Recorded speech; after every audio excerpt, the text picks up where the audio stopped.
Hello, and welcome to North 100, a Canadian Highlander podcast. Don't freak out. It's not a set review today. It's an actual, factual episode where we're going to talk about the state of the format. This is our 2024 year-end wrap-up. But first, a bit of housekeeping. A reminder that everything we do is brought to you by you with your support of the Patreon over at patreon.com/loadingreadyrun. Hi, I'm Serge. We got a Nelly. We've got range now. We got a Wheeler. It's kind of a set review for 2024. No, don't say it. We got a James on tech. That's me. And yeah, it's been a while. So again, to manage expectations, we don't have a big schedule for these kinds of episodes, but we do like to talk about it when the schedule allows, and the schedule allowed for it. So 2024 was a busy year for Magic cards. So busy, in fact, we didn't have time to thank patreon.com/. did. No, you didn't. Yeah, I did. No way. I did. Let's before thank the them introduction. again. No We way. like Patreon so much, everybody gets to thank them. He 100% did. No way. Yeah. No way. Play the tape. Let us know in the comments below how right I am. There's no way. So 2024 was a busy year. We had 5 main sets? 6? 6, I think. 6? I think. Well, You count them, Wheeler? we had Murders at Karlov Manor.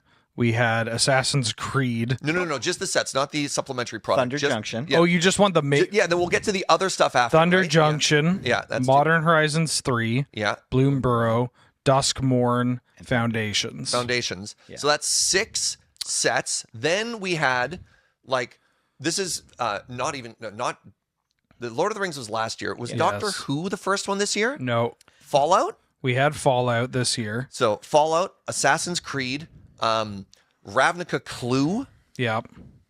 Commander product for basically every set. Yeah. And Foundations Jumpstart. Yeah. It actually, some bangers in all of this too. Yeah, that's the problem. I don't know.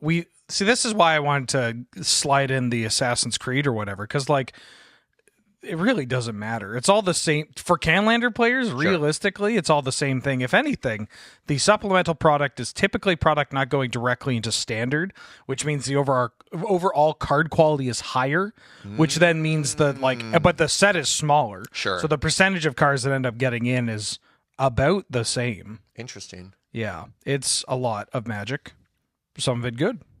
So I want to throw a low ball at first, which I think I'm going to call this probably the biggest splash of any product in 2024, the Surveil lands, which I think maybe started a little bit, I don't want to say modest. I think we looked at that. We thought this is going to be pretty good, but every deck is playing them now, which is wild.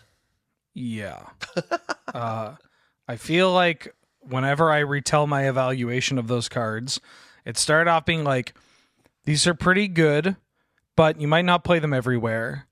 You'd want to play them the blue-white one you could play because it's another island for a blue-white X deck or whatever for Mystic Sanctuary.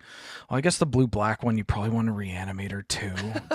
The green one, Fighting Forest off your Wood Elves is pretty good. And Scape Shift. I came out quick and saying Scape Shift decks are going to play the mountains. Mm-hmm. That was true. Well, that's funny because when we've had a lot of land type cards recently, right? Scape Shift has been eating well with the it was the Cycle Land. Scape Shift was okay, maybe they're a little bit slow, but I like these, and the Triomes, and everyone loved the Triomes, and Scape Shift's great, another mountain. Mm-hmm. And then I think when we saw the Surveil lands, we kind of treated them the same way. You're oh, they're going to be a little bit slow, they're going to provide some utility, but they're not going to change that much.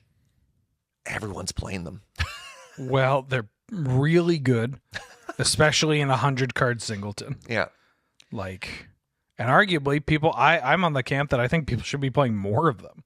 Oh, even off-color splashes? I wouldn't be surprised. I don't have the data, but I wouldn't be surprised if every month since Murders at Karlov Manor, was released, the percentage of decks at tournaments playing, and the number of Surveillance versus other cards has just been slowly creeping up even into December. I wouldn't be surprised. Yeah. I don't think off-color for every deck.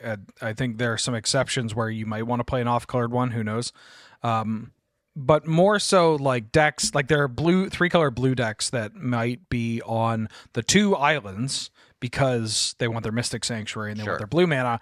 And they're like, I'm not going to play Elegant Parlor or Shadowy Backstreet or whatever. And then they realize like, I should just play this. Yeah, you go to crack one fetch land in one game, and you're like, I don't have this in my deck.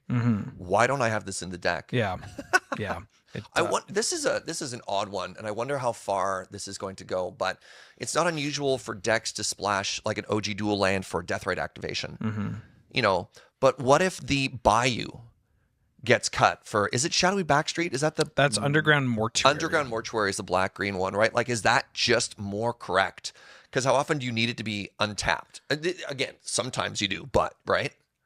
Well, for that case, I think for most of them, the answer is yes. They just want it untapped. Oh, sure.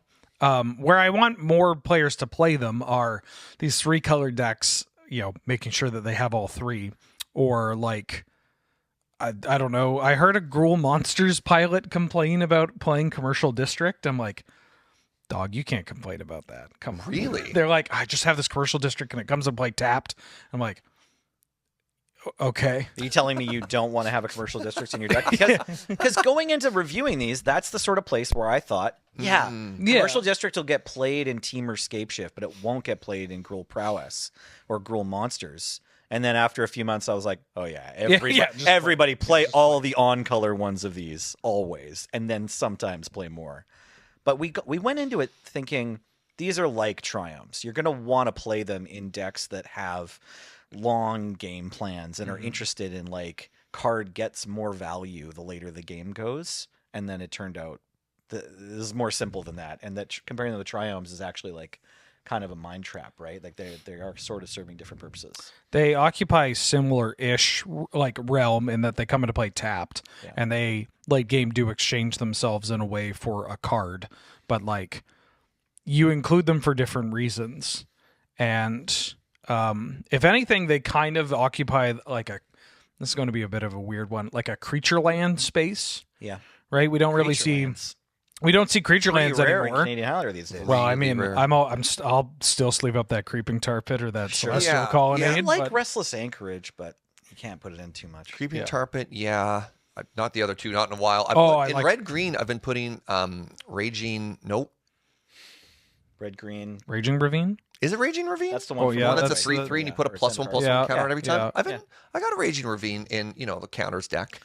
Say what you want about Colonnade, but it can kill a Minsk and Boo Timeless Heroes in one hit. No, Colin is still relevant. Yeah. I'm hoping that we're going to see Serge at some point attack with that cottage and make a food token. Oh, yeah, the cottage is good. The cottage was great. The cottage actually has done a lot of work in games. Sorry, no, Restless Cottage has been fantastic. But where we were right is that these cards, these surveil lands, take up the same few spots in your deck that you can allocate to a tap land. Mm-hmm. And I think because similarly, Triumphs just kept getting more popular after Streets of New Capenna came out and after Ikoria came out, that it's felt like they had a really entrenched position as like, well, you want to play 2 Triumphs in this deck and 4 Triumphs in this deck, because that'll make sure that your mana is great and also that you've got gas throughout the game. And then throughout the year, we've seen the number of Triumphs included in deck lists go down and down. Yeah. And down. Well, I think there's an interesting hierarchy of when you're building your deck of which lands go on first, right? So, like fetches, duels are at the top. They're kind of the auto includes. Then you have your Rav duels. And then there's a whole gulf that opens up. And it feels like now it immediately goes into surveil lands. Like I think the surveil lands are fighting the Rav over duels buddy in some lands. cases. Yeah, Rav duels. And it depends on how many colors you're going to. Because like a 4-color deck isn't necessarily going to play 8 and 8 of all the duels, right? Like usually the original ones, the Rav duels, that's when you start to That's trim. what I mean, right? Yeah. That's when you get that flexibility or like maybe a Triome and stuff. I mean, I tend to like fast lands too.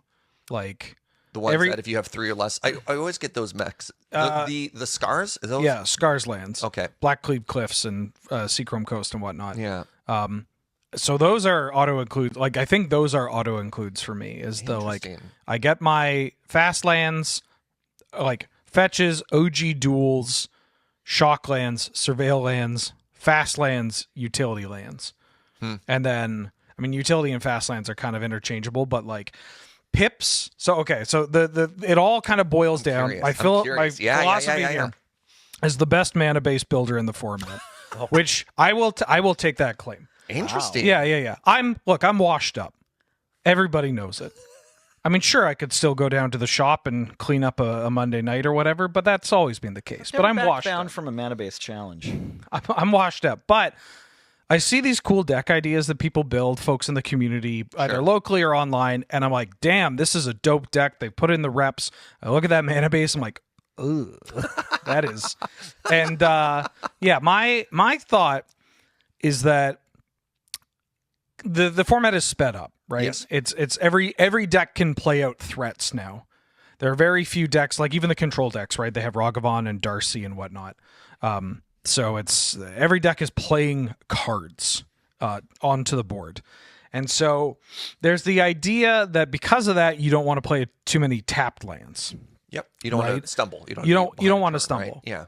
But I think that's looking at it the wrong way. I think you should look at the fact that because everything's faster, it means that everything is pip dense, like very pip specific, I guess, which means that you need to have the right mana at the right time to cast your cheap spells to deal with your other opponent's things. And the tap lands could be like, oh, all I had was tap lands and I died. It's like, well, you're probably dying even if you had untapped lands, if it's that bad.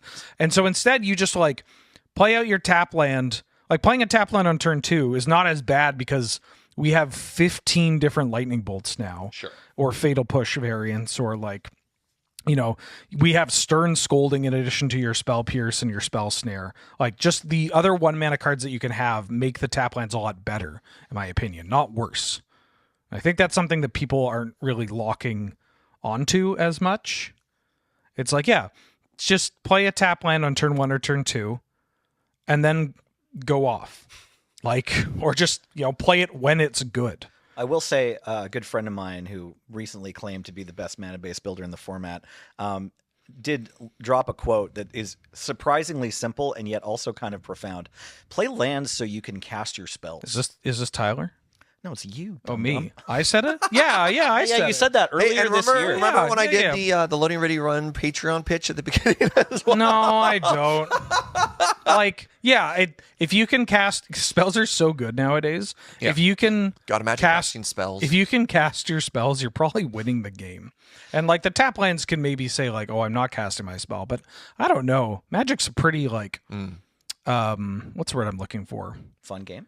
It is a fun game, but it's just like, sometimes that does happen. Oh, I don't know what to tell you. There's variance. There are percentages on it. I really liked Wheeler's order of, if you want to go back and listen to it, write it down in the comments or whatever, order of how he approaches like building a mana base. Really clean. Mine is similar, but I want to let you know. So I do fetches and duels that I'm going to play, and then I grab any utility lands that I know I want to play in this deck, and any other. Sometimes I'm like, I'm definitely playing the Fetid Heath. Any other duels that aren't the original duels, and then I decide how many basics I'm willing to play. I include those basics, and then I fill the remaining slots with probably just more mana fixing lands, but possibly another utility. You need that threshold. Yeah, I usually do that before I'm at the end. Like I'm like, okay, these I'm playing 5 or I'm playing 6 or whatever it is. I have to like lock those in so I don't try to trick myself into cutting them.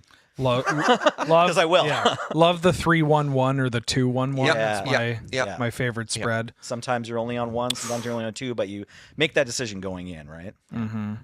All right, so I threw up the surveils. Mm-hmm. What cards or sets have been talkable, right? Like either highs or lows for you 2024. Sure. Anything else from Murders at Karlov Manor? Those were obviously the standouts. We've seen some Fugitive Code Breaker. That was a card that kind of made it into the. There's some role players. Red deck universe, The beginning of the year was a bunch of like role players. Surveil lands were so cool. There are some other things I'm sure. Like you see the occasional threat. Like I've seen some decks playing Beza from Bloomborough. Like that one, I was like, that's a really cool standout. Obviously, Cryptic Coat's pretty good. Well, Cryptic Coat from that set. I didn't want to go through. Like I don't remember the set specifically. I just remember like cards that are coming out. I mean, Modern Masters. Modern Horizons. Modern Horizons, obviously. Like Ocelot Pride. That sucks. That's the biggest real. Like the surveil lands were huge. Yeah. and will be played for the rest of eternity, Ever. Yeah. basically. But so will so many cards from Modern Horizons 3. Yeah. Like Yeah. MH3 was a travesty. Like it hit Really? Embarrassment of dude, riches. it hit the planet like a goddamn meteor. Like it's or meteorite. So Yeah. I'm curious where Meteor golem, if this you will. and I mean you're obviously right, but I'm curious where the line for you is between, hey, it's really cool that I have shiny new toys to play with, and no, this is bad actually. And like where is that? Because some of these cards are fun. Cost of inclusion Okay. and counterplay. Those are my two big deciding points of But like you've also mentioned that we at no point have we ever had more 1-mana removal. So Yeah. like the answers are everywhere. The answers are super abundant. right, but they're not efficient answers. Your 1-mana removal is not very good against Psychic Frog. Your 1-mana removal doesn't deal with half of the Ajani. Your 1-mana removal trades at mana neutrality with my Ocelot Pride or Gaida Souls. At right? best. At That's- best. if I didn't At get you on the best. turn I played the guy. Yeah, and you also just don't always have your mana open because you are also casting your spells. And so, like, if I'm like Gaida Souls into 1-drop and you're like, oh, or like some kind of protection or hand attack or whatever, or just you might just be a red deck and I played Psychic Frog and now you cannot beat me. Like, it's just, I will discard my hand and it'll be correct. And now you're going to wish that you included your like Carry Zev's expertise or your Claim the Firstborn or whatever in your deck. Yeah. Yeah. So the cost of inclusion of a lot of these cards, even Nadu, right? Like, what's the cost of inclusion of a Nadu in? Well, now I have to have Shuko in my deck. Nah, you No, can just you play don't- you Nadu. don't. That's the problem. Yeah. Yeah. That's the problem. You could just play Old Bristly Billiam or Scythe Cat Cub or whatever if you want redundancy. I mean, I challenge you to look at your deck that didn't intentionally include stuff for Nadu and tell me that Nadu isn't still good. if it's like on mana, right? Like it's already Sure, a blue green deck, sure. You're Pretty- saying there's nothing in here that targets Nadu, right? Pretty sure we recorded an episode where I was on check pile and I played Nadu and I forget who it was, but like, oh, you're on Nadu combo. I'm like, what? No, like I'm just a triple Mox deck with Deathrite Shaman and stuff. I'm just gonna play this Nadu on curve Just and a 3-mana 3/4 flying bird with infinite upside. yeah, you're just gonna try to kill it. I'll draw a card, then I'll force a will it or something. It's like, yeah, Yeah, we mentioned Ajani, but Tameo also been hitting Oh, the yeah. streets of Canadian Highlander quite a lot. yeah. Some Sorens too. I've lost to a Soren this year in Canadian Highlander. Barrow-Goyf. Barrel Goyf. Oh, all the new Goyfs. The Goyfs? So I Yeah, think the the Goyf? new Goyfs Yeah. rock. I don't. Do you have them in the Barrow Goyf? The other ones make me. No. In terms of it's too good. Barrow Oh. Goyf feels like one of those threats. I'm like, oh, this is a problem. If we're talking about like Tameo and the Ajanis, Somebody's been reading the Discord. Yeah. Barrel no, Goyf, at least you can kill it. Like Yeah. it's 3 mana. It's 3 mana. You have to exile it with Path or whatever. Like it's big, but at least it's like it comes down, and then if it doesn't get to attack, you get to 1/1 it.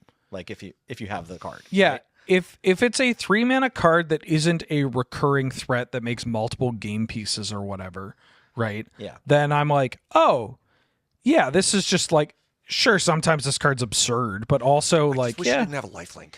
Right. I mean, well, yeah. well, if it didn't have lifelink, then you wouldn't recognize it as who it is, which Yeah. is Baneslayer. Yeah. Right. Like it's not. This card isn't like an oppressive problem like Ocelot and Ajani, the way Wheeler was talking about earlier, where it's like it's really tough to like interact with these cards in a way that you're comfortable with. This is just Baneslayer. It's like, hey, did you not kill it and I untapped and attacked with it? Well, I probably win now. yeah, it's another card that just kind of shuts down red decks very well. Like you're going to have to throw multiple pieces of a removal at this, or you just have to hope. Like sometimes you could just kill it with a bolt or Sure. whatever. If it's played out early, but like that's where the beauty of Magic being a game where no 2 games are the same, especially in 100-card Singleton, is like maybe one game they play out their Barrow-Goyf early and you kill it, and they're like, oh, I should play the other things first so that when I play the Barrow-Goyf, you can't kill it. But then if they do that, then they're giving you more time, like as the opponent of the Barrow-Goyf, to Kill you. play the game before the Barrow-Goyf hits the table. But yeah, Barrow-Goyf, I would say rocks. Like I want to agree Sure. in general. It's like Barrow-Goyf is a fun card Yeah. for you playing it and not a totally unfun card for your opponent playing against. I am into that Goyf line. I think they all Paragoyf is, arguably the most powerful. Certainly, it's more. I mean, Pyrogoyf is very good, but also it's a 4-drop, which is 1,000,000 mana. Yeah. It's a 4-drop that isn't Minskimbu or Comet, or Seasoned Dungeoneer. So it's like, But I mean, reasonable. it was good enough. Pyrogoyf, shout out, like it was good enough that everybody was playing it in the summer, like when MH3 dropped. I think like every deck that was read was like, I'm gonna try this card. Yeah, and a lot of them kept it in. Yeah. Yep. Yeah, and it was correct. There's got to be more stuff we're missing from Modern Horizons.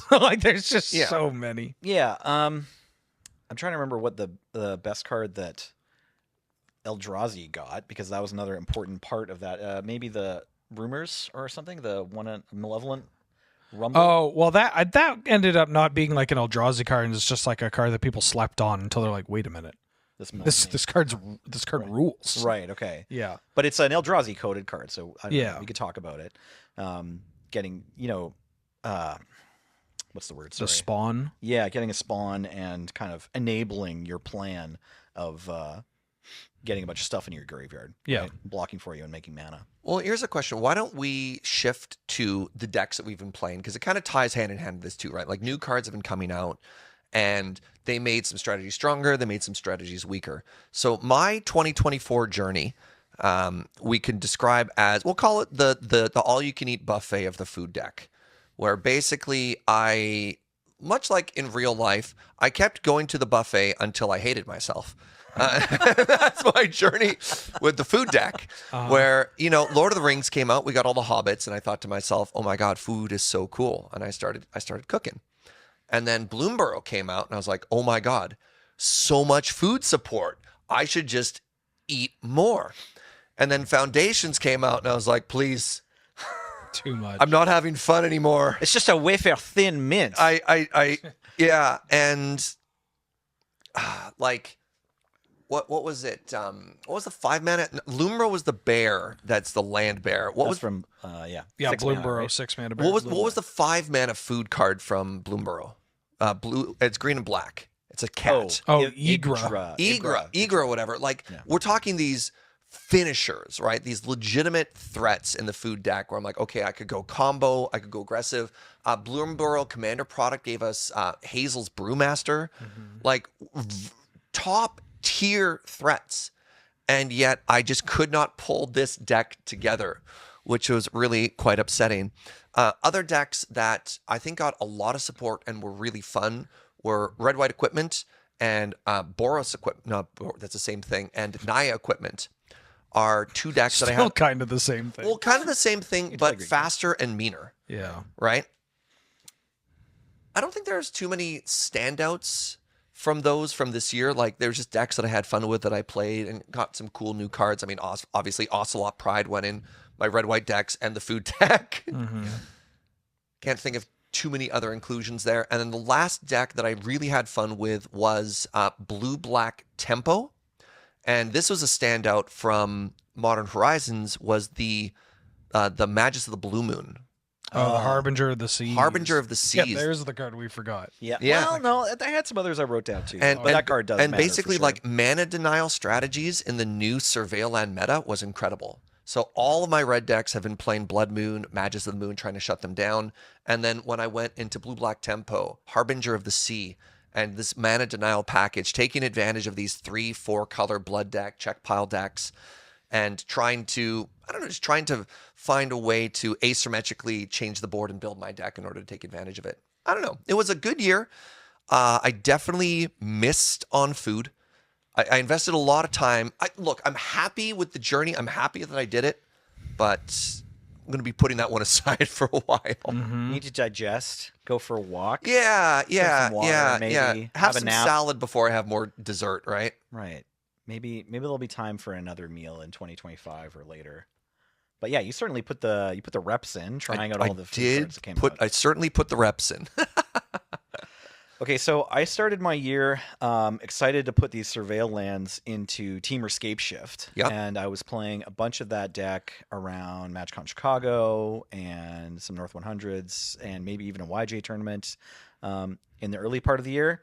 that deck's still really good. I borrowed a list from someone who had done well with it online, and then I didn't reinvent the wheel. You know, it was like pretty similar to Scapeshift decks I had played in the past. But you still doing like time walk stuff, or is it just turbo ramp? No, it was both. It's Okay. like it was time walk, and then I think you can fit Seeker in there.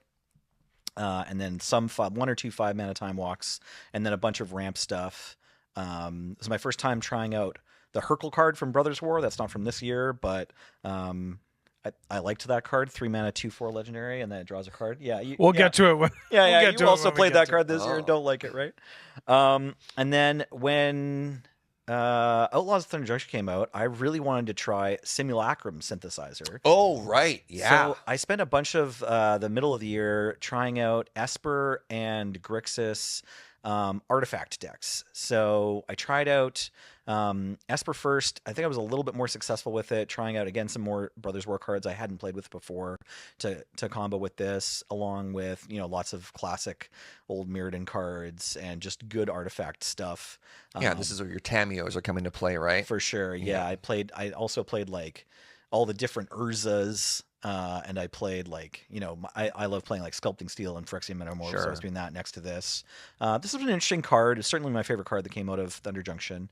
And we made some robots. The deck was actually okay. Mostly just, I think the main success with this deck was that it was built around trying to get a bit of ramp and then doing something powerful, which is just like, we'll talk about it later, but like one of the better things you can do in Canadian Highlander. And then when I moved to red instead of white, I tried some welder stuff. I've never been like super successful playing Goblin Welder, but that deck was still fun. And then in Highlander, I didn't play this deck, but in Highlander, after Bloomborough came out, I noticed it was fairly popular to play like almost mono red prowess. Multiple people, including my friend Trenton McIntyre, I ran into playing at a tournament on YJ playing this deck where you get to play the new mice that have Valiant, as well as like old good prowess cards, and then like Berserk and like a few other green cards. I really want to make that deck. Right, yeah. The green is like a pretty light splash. Like the mana's easy. Just play your untapped red-green sources in your commercial district, and you're good. You don't have very many green cards. It's kind of like a red deck wins haste prowess deck. But that deck's been pretty strong. And then Duskmorn came out. I remember Overlord of the Hauntwoods was in your version of Team or Scapeshift. Not anymore. Oh, okay, all right. That's your fun of slot or whatever. But I remember that card was like, that's a cool include for like, that's an interesting piece of technology for Scapeshift. So I wanted to mention that just because we talked about Duskmorn a lot. It was fine. Yeah. Duskmorn. Well, Duskmorn felt kind of like a miss. Like there are a lot of cards we about talked a about in bunch the of set cards. review, but Yeah. like other than maybe one or two role players that I have in a deck, I don't. I think Duskmorn is going to, and I'm a hater. Yeah. But I think Duskmorn is going to be the set that next year we look back at it and go like, oh yeah, we should have just been Playing that this card. whole time. Yeah, I mean, like we kind of whiffed on a Horn Oculus. I mean, I was down on that. I'm still not as high on it as other people. We did. We didn't like not Sorry, mention which it. one is that? Abhorrent Oculus is 2 and a blue for a 5/5 flying. Yeah. But to cast it, you have to do what? You have to exile 6 cards So- from your 6 yard. cards. Yeah, the Oculus, it's like $40 in standard right now, and I think this card is cracked in 60 card singleton because it's 60 card singleton. Sorry, 60 card constructed. Shout out Australia. Yeah. Yeah. Just because it's so consistent to have multiple copies of it and put it out, and also I think the other reason why people are so excited about this is the 3-mana one that we got in green. That has the 3-mana mythic in green, 1 green. It has the activated ability to flip a card over. Oh yeah, the Hauntwood Shrieker. The Hauntwood Shrieker. And then people are playing like this sort of big cheat version standard deck where you manifest dread with a bunch of stuff, and then you have your Atraxas in there. You have these other cards, and you're like using the ability to manifest dread, and you're like filling your graveyard. I've been actually watching a fair amount of standard built around these decks, and I don't think it is as good in singleton as it is in 60 card constructed. That's my take. Wheeler's looking at me like I'm crazy. I'm on the other side of the fence from you here, Serge. I think it turns out that we looked at this card and thought it's not worth necessarily putting in your deck that has a bunch of fetch lands and preordains, because you've got other things that you want to use for those that you're already leaning on, and it just turns out we were wrong about that. And Delve 6 is worth paying for this thing because it's just that good. But Well, but The also blue card, I mean, yeah. like reanimate and unearth Yes. are really good at this. It gets and hit like by unearth. yeah, this card Yeah. gets played a lot in right, unearth right. decks. And reanimate is just a messed up magic card Right. when you're already like you're already cycling your Troll of Causa Doom. Yep. Maybe this gets discarded, or they kill it once and they had to use multiple resources or whatever. Yeah. And you get it back. And Like you only have to pay 3 life. You don't have to pay 6 cards from your graveyard, right, which is right, like right. the bigger part of the cost of that card. So it's already like reanimate helps you cheat the cost twice. Let's go back to Oculus for a second here, because I'm just talking about how much I love blue-black tempo. Where are people playing this card? so Texas decks, blue red decks. yeah, I've seen it in blue red. I've seen it in Grixis. Like as mid-range or dedicated graveyard decks? Like, how much support do you think it needs, or is it just free? You just cast cheap spells. Yeah, it's just fine in the decks that are jamming all the cheap good stuff. Yeah. What? Yeah. But gets better with black, certainly. Like I Sure. think this card and Psychic Frog are like best friends. I don't think it's an Ancient Tomb mana card. No. No, no, Right? no, Like no, that's no, the no. God, thing. no. That's the thing to understand about it. Like we were right. You're not dropping Oculus on turn 1 No, of unless course some not. really weird event happens. You It's got like mind twisted or something. Yeah, Oculus is. To me, it looks sort of more like today's Jace the Mind Sculptor, where it's like this is kind of middle of the game. It might be turn 3, but it's like a little bit into the game, and then they play this, and you're like, Uh-oh. you know, Yeah. yeah, I gotta have it. Like ideally, I can counter this, or I'm killing them next turn, but like it's hard to do that because it makes a flyer and another creature by the time you can attack. Yeah. It's big. It's big. Yeah, big scary. threat. The lands, the Verges from Duskmourn are pretty good. Yes, They've showed up a bit. I like the blue black one and the red green one the most. The red green one's actually kind of decent in the Gruul prowess kind of decks right. because Yeah, it's one of them. it always adds red, Yeah. which is your primary color. And then if you just play a mountain, which you have plenty of them, then all of a sudden it casts your Berserk or your questing druid or whatever your green cards of choice are. Yeah. I like the blue. I like the white blue one as well. I think there's some spots where that can shine. Yeah, Always yeah. adds white. Yeah. So if you're like Mono white D&T splashing blue sort of yeah, thing. yeah, if you are a base white deck, it's Cast worth swords on turn 1, or prismatic ending, cast counterspell on turn 2. it. Yeah, you yeah, could definitely just include it in your Esper and Jeskai decks for sure too. if you want. Yeah. Let's see what else from Bloomborough. There's some others like the Overlords. They're not that like not the black one. Yeah, the black one's The nice. Bale 1 or 2 mana. is pretty good. Yep. I've seen that one pop up a I bit. think Bloomborough has a lot in this. Like we were talking about before. We talking about Really? Duskborn or Bloomborough? Sorry. Well, Wheeler just switched to Bloomborough. I'm talking about Duskmourn. No, Oh, no. he just you- said you Bloomborough. just my said mistake. Bloomborough. He said Sorry. Bloomborough, but he's still talking about. Oh, yeah, I I'm still talking about apologize. I Duskmourn. apologize. Yeah, Okay. I think Bloomborough's crap. Crap? Yeah, Or I think cracked? it's pretty crap. I think it's pretty bad. I think there's more cards that are in it in our decks recently from Bloomborough than Duskmourn. Yeah, but I think that's because they look cool and they have cool things on them. I don't think they're that good comparatively. Or if they are good, they operate very similarly to other cards. Like the Valiant Mouse. Yeah, is- these red prowess yeah. mice are real, but I don't have another card to talk about from Bloomborough. Exactly, yeah. Oh, The mouse. Beza.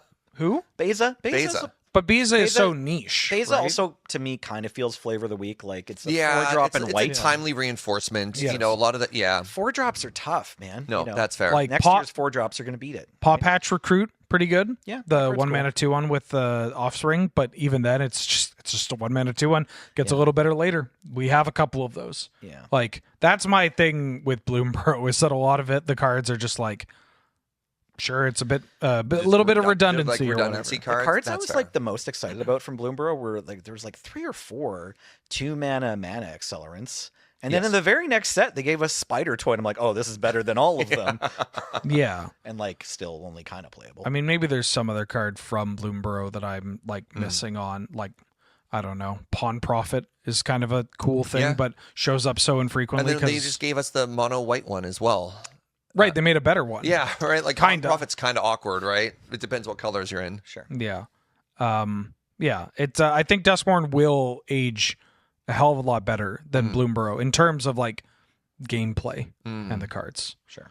But yeah, that was off the Overlord. Yeah. Oh yeah, Yeah, I you have just any other mentioned thoughts? the Overlord. we Yeah, talked about no, I Duskmourn. had cards and decks to talk about. They were sort of connected, but yeah, You actually took notes. I did. I brought notes. I wanted to be prepared. I said Scape Shift. I said robots. I played a bunch of Jund decks. I just played a different Well, Jund we got deck so many every Goyfs week too. in the summer. Yeah. Like I think the Goyf Commander Precon deck gave a ton of Jund and like 4-color check pile. Just so much. And we've been seeing that since, right? Yeah. So I mean that deck doesn't feel a lot different than it did in previous years, but it's just still solid. It's just better. Yeah, it's just slowly, gotten more and more stuff. And then I went back to just trying to, after playing Jund for a couple weeks, I was like, I just want to play initiative. So I was just trying to play like a bunch of different kinds of initiative decks and try to land on one that I liked the most. And I didn't, but but I just kept playing initiative decks and trying stuff out with either Omnath and all those colors or just Bant or just Esper. The initiative decks did fall off. Yeah. Yeah. They're over the past year, at least at time of recording, over 2024. How many decks that were dedicated initiative decks, at least through recorded tournaments, Right. do you think actually came in like a top 4 position?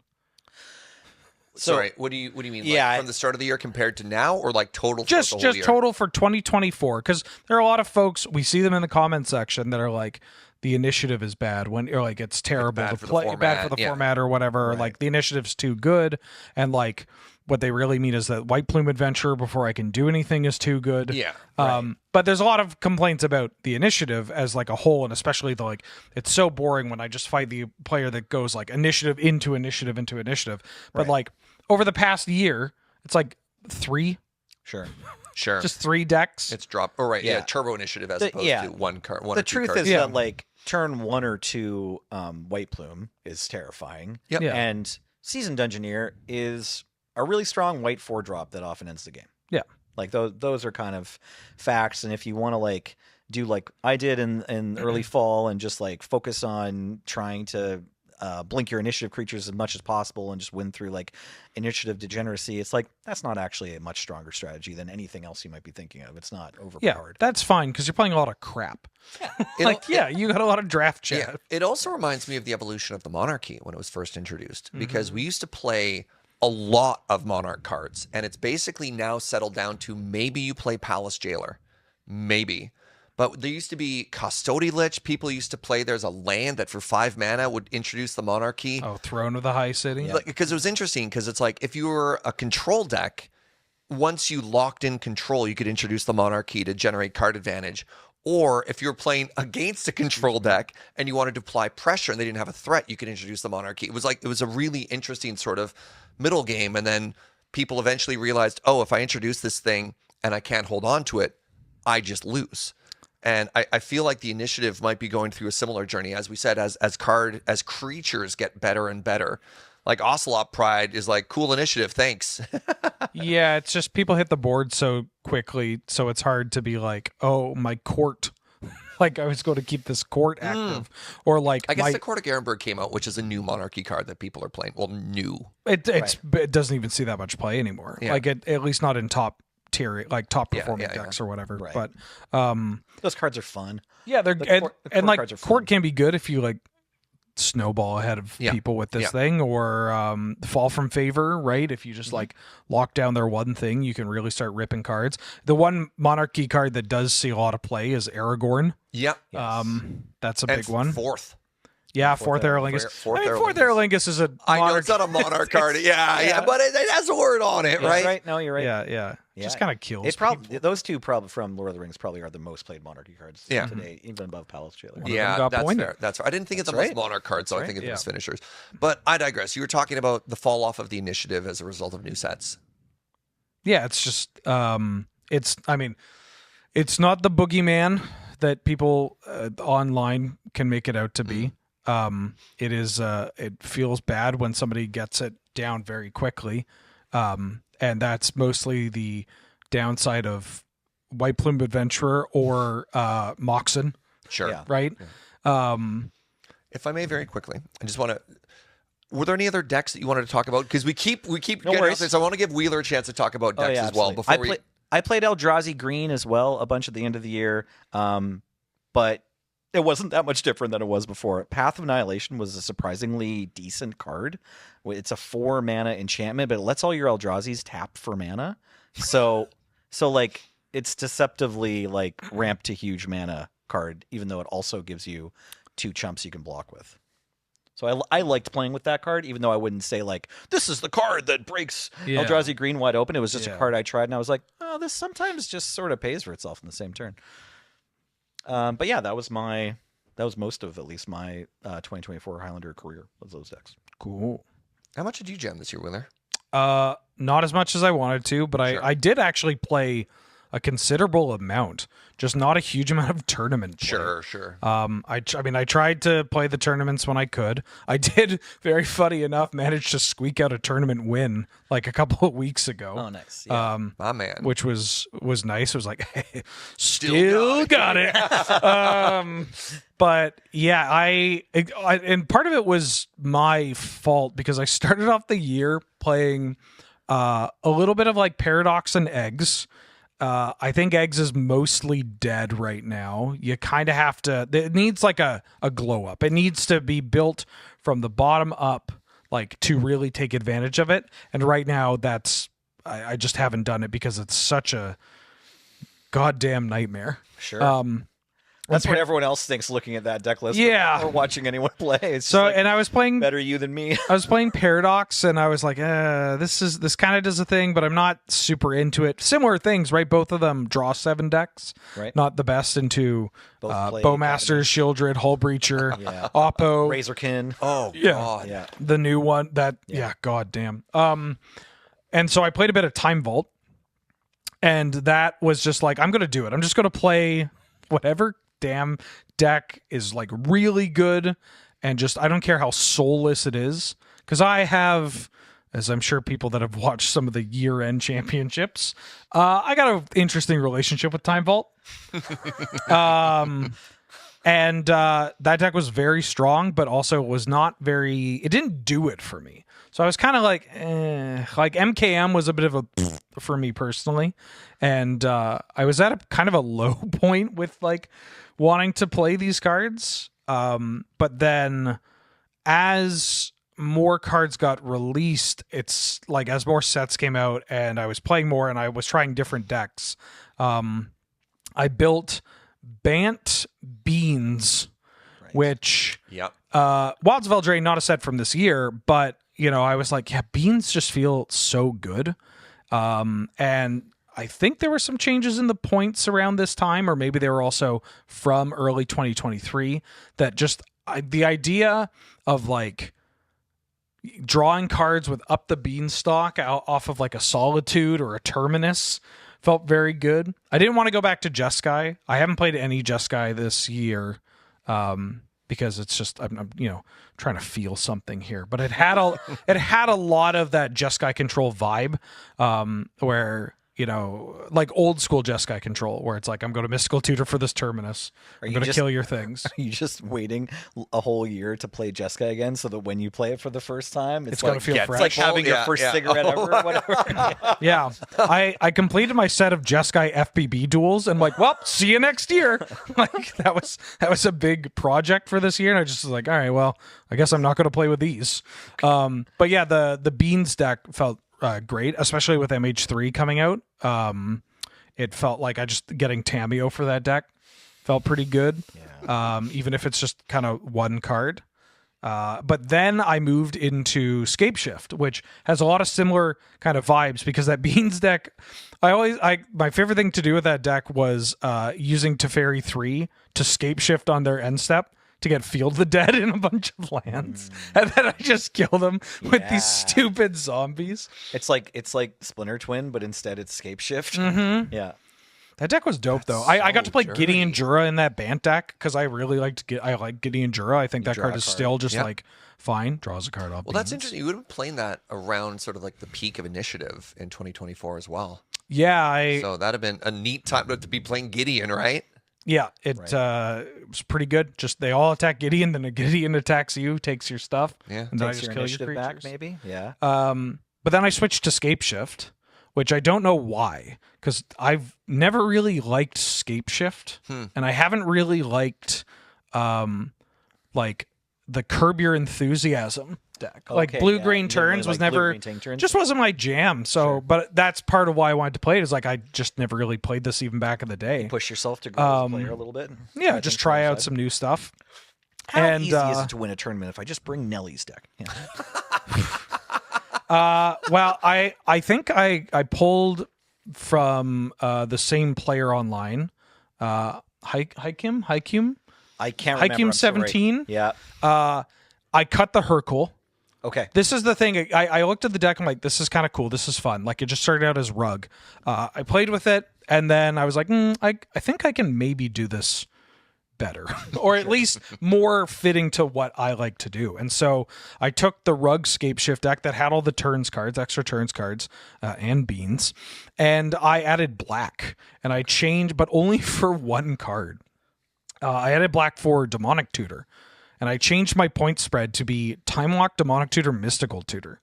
And that rules. Yeah, it's cool that was legal this year, right? Yeah. Like that's Yeah. exciting. It's spread. a wild spread. It's a wild, and yet it's like there's no Moxes in this deck. Yeah. You know.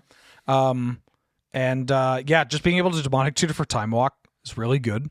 The Surveil lands that add black, or sorry, the Mountain Surveil lands, not Surveil lands.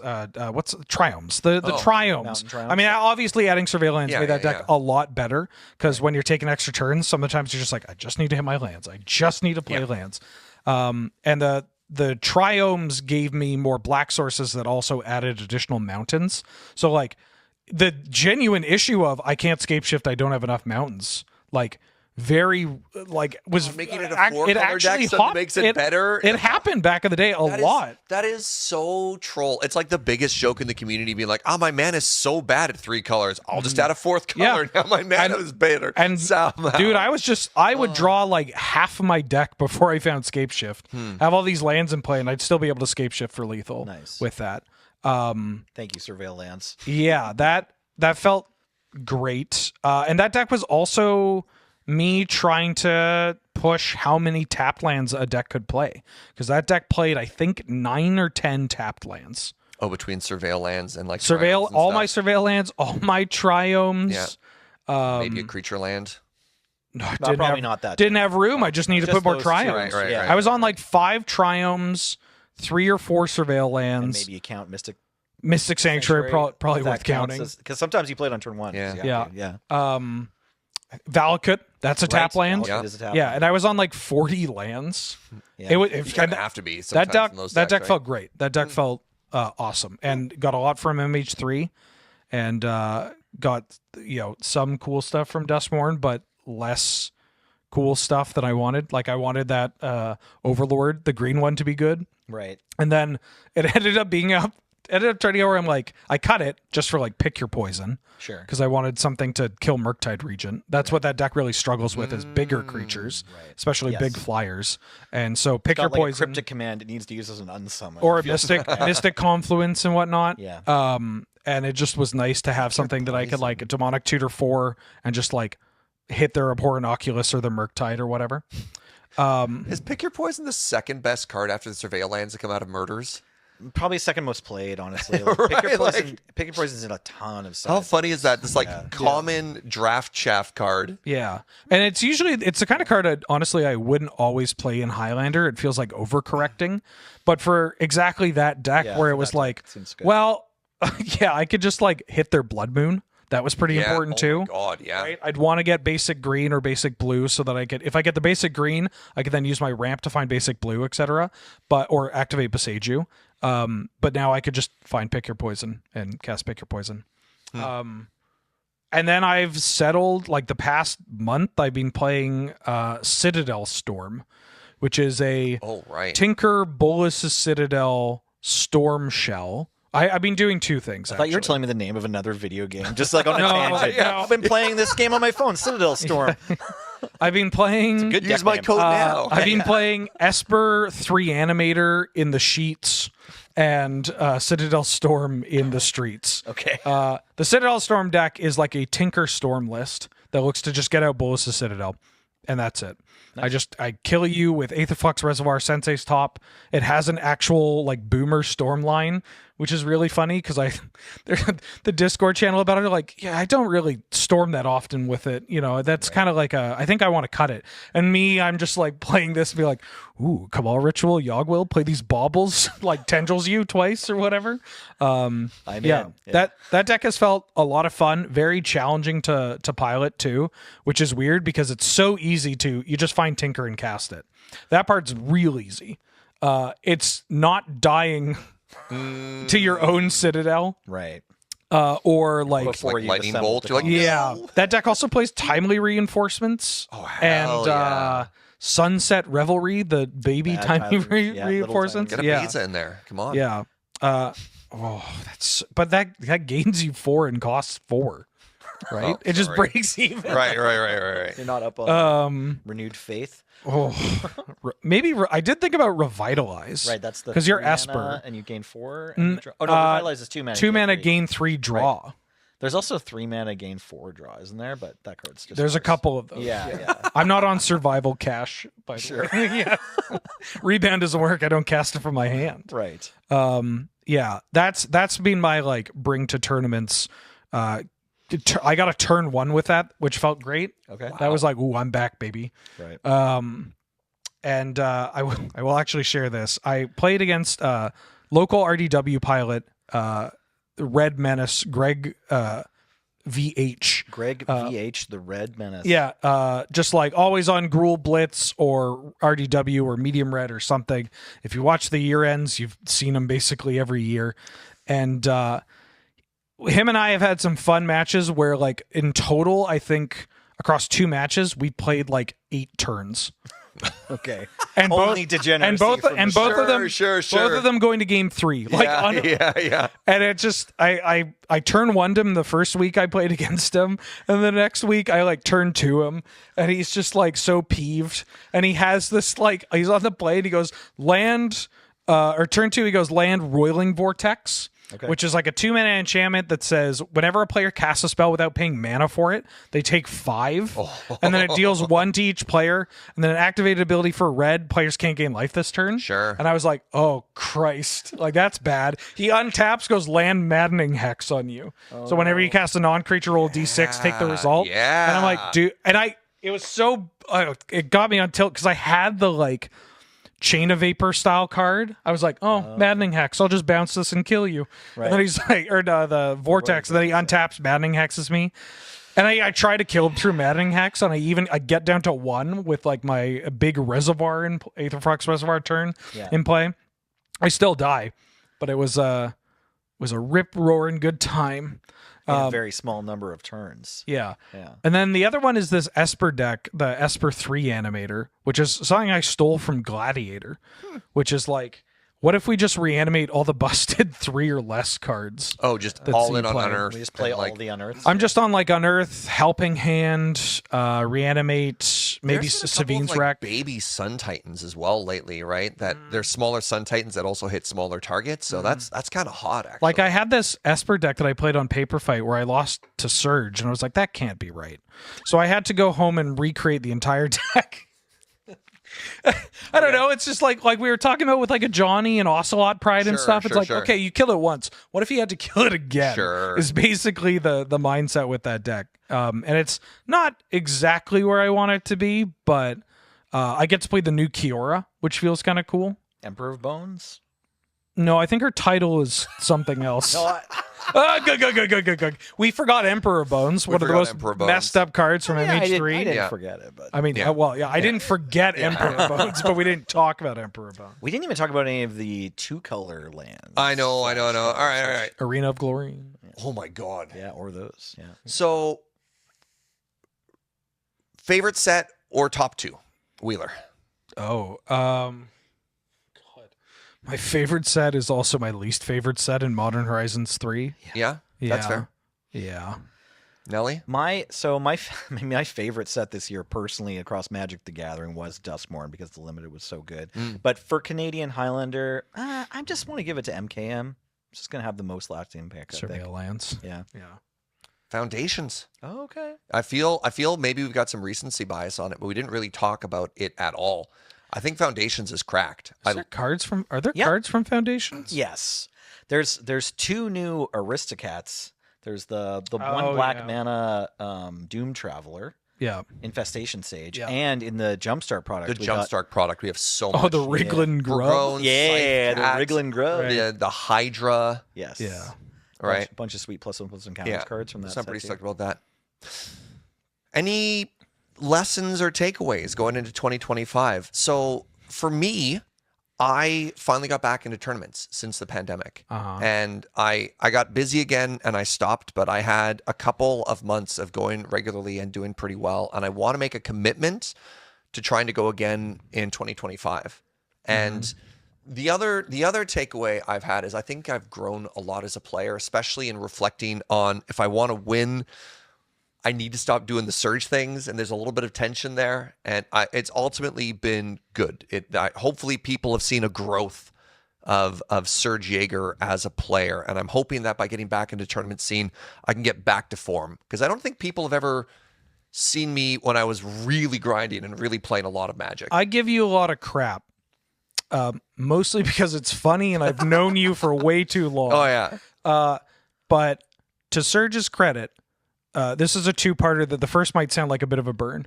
Playing on camera is really hard when you have to be entertaining and click all the buttons and stuff. So the play that you may see on camera doesn't necessarily reflect the ability of the people playing.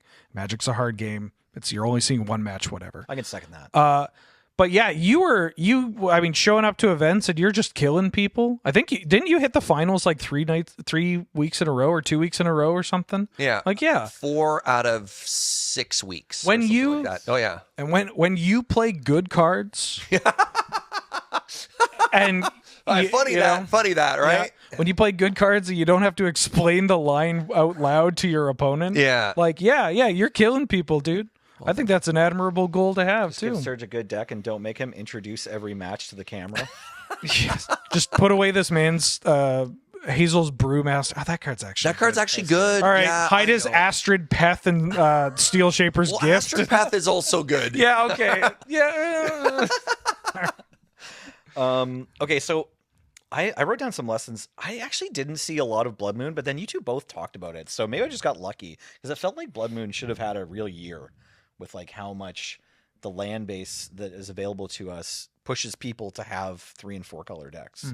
But I barely ran into it this year. So lucky. Okay. Yeah. So maybe I was just lucky, and that's the lesson. If y'all don't have someone in your community that's playing Blood Moon to keep you honest, I recommend you become that person. You be that person. It's like free wins just hanging out. Somebody's got to keep them honest. I do see this pop up within communities that haven't been playing Highlander for decades or whatever, right? Like Victoria is a very unique situation where, you know, if you haven't been playing for that long, or if you're playing online and like, you know, it is a bit more of a hassle to like get your webcam set up, get your deck, sit down, that kind of thing. Like it's less of a social activity as it may be going to like your LGS or whatever.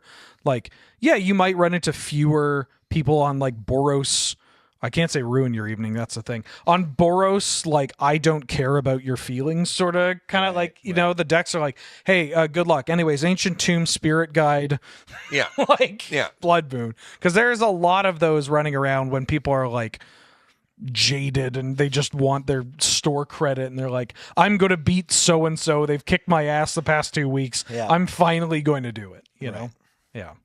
The Surveil Land lesson we were talking about earlier, but it's just like, we learned how much more you have a spare fetch land in play. This is like a pretty niche lesson to like what fueled Surveil Lands continuing to pop up and continuing to grow in numbers and in more varied deck lists. It's just how often in this game that we play, it's past turn 4, both players are still alive, there's still decisions to be made, and yeah, you have a fetch land that you may or may not crack this turn.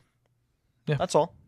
And then lastly, I sort of grew as a person at like noticing like kind of the truth about our format and its similarity to Vintage, right? Like, or at least this year it felt like our format got closer to what my idea of Vintage is, like the, you know, how we drew it up. Vintage opens where you do have like some number of Power 9 in your hand when you start the game, and then like you do something terrifying, if not game ending or threatening in the first turn. And I just ran into like lots and lots of matches where it was like the opponent does something nuts turn 1, I do something nuts turn 1, and then we have 2 or more turns back and forth, like, and a second, nuts thing happens or whatever for one side or the other, and then that determines it. But like, because I saw so many Moxes I played a lot of Moxes and across the table.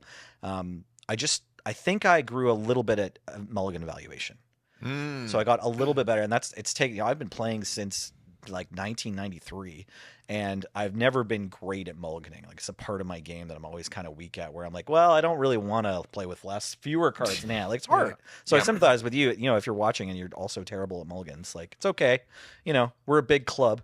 But yeah, I think I got a little better just because Moxes were so popular that every opening hand of Canadian Highlander were like, well, could I possibly beat turn 1 Inti, turn 2 Lelia? Like, if that happened, right, would I still be in the game at all with this hand? And so that's not just evaluating of how do I win. It's just like, if I'm slowed, am I just dead? Yeah. Could I survive an above average hand? Sure. That's kind of how I've been going into my mulligans. And of course, it varies once you know the matchup and stuff. But I've had a lot of like blind matchups where I'm playing on Magic Online this year. One of them isn't really, I guess it's a lesson, but I've always been kind of a combo degen. It's that combo's not the bad guy. We're not the bad guy anymore. And what I mean by that is that, like, I genuinely would have moments where I would feel bad playing combo at my weeklies because I would just combo off against somebody on turn 3 or turn 4 or whatever. And like, they might salt out, and I'm like, well, I don't know what to tell you. You like did the wrong thing at the wrong time or whatever, or sometimes it just happens. Yep. And like, that's a thing where it made me definitely a little reluctant to always bring combo. But it is not the menace of the format. The menace of the format are these proactive. Yeah, it's a Johnny. Yeah, it's a Johnny broadside bombardiers kind of decks. Yeah, that's and like kind of realizing like, wait a minute, we're all trying to cheese each other. Like, that's kind of the love of the game. And for this format is that like, yeah, we're all just trying to take these wild swings at each other sometimes. And maybe I need to get a little faster and play some worse cards to do so. Like playing I've never been happier playing Personal Tutor than I have right now. Was good this year. Or Imperial Seal. I don't care that they know. Yeah. Sure. I really don't. I mean, I do care if they Ragavon it off the top. That part's a little awkward. Yeah. But like, it's just like, yeah, I need to stop caring about what my opponent is doing sometimes and just accept that, like, who cares? Like, yeah, they're going fast, whatever. I need to just go faster. The effect being the best possible version of the effect didn't matter as much as like getting the effect reliably, because the opponent is like reliably just trying to end the game. Yeah. So. And then the second one is the second one is about, I'm trying to figure out how to word it. It's basically, it boils down to removal, and it boils down to responding to the cheese starts, right? It's just like, sometimes you're not going to be able to stop their turn 2 Lelia or their turn 1 Lelia or whatever, right?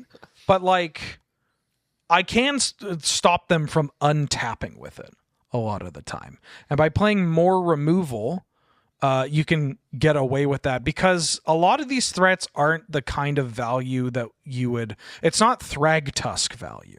It's like Dark Confidant value. Right. And so I can take the hit. I can let that happen. I just, maybe I don't fire it off immediately, like a piece of removal immediately or whatever, or maybe it's okay that I play the tap, like the Surveil land, take the turn off for the Surveil land or the tap land for casting Ponder or whatever, because I need to find something for the second threat, right? And it's like, just accept that, like, yeah, maybe they'll take the initiative. Maybe I'll get hit by a brick load or for a brick load. I will have to worry about some of this, but like right now, I just have to deal with their first couple of threats so that I can then like develop a game plan beyond that, right? Like, there's no sense in thinking about the future if you're just going to die in the first couple of turns anyways. And so preparing for the nuts, kind of like you said, but in deck construction, not just mulliganing, is, I think pretty important. Yeah. Good. Cool. Good final thoughts there, friends. I mean, made me evaluate a lot of my goals too. It's like, if I want to be grinding more in 2025, I should be taking a lot of this to heart. All right. Shall we call it there? Yes. Good podcast. Thank you so much for watching, everybody. Really, really appreciate it. I've been Serge, joined by Nelly. Hey. A Wheeler. I had one drink. We got James on tech. That was me. A reminder that everything we do is brought to you by you. We're this part of the Patreon. Patreon.com. I don't think you said it. / loading ready run. On the plus side, if I'm wrong, really good for just natural engagement. Just sure, why not? You can lead a horse joker to thanking the Patreon, but you can't make him listen. I'll put $20 on it. Like All right. James. Happy 2024. 100% in. Happy 2024 from all of us to you. Thank you for a great year here watching the show, supporting us with everything we do. It means a lot, and we will see you in 2025. Bye, everyone.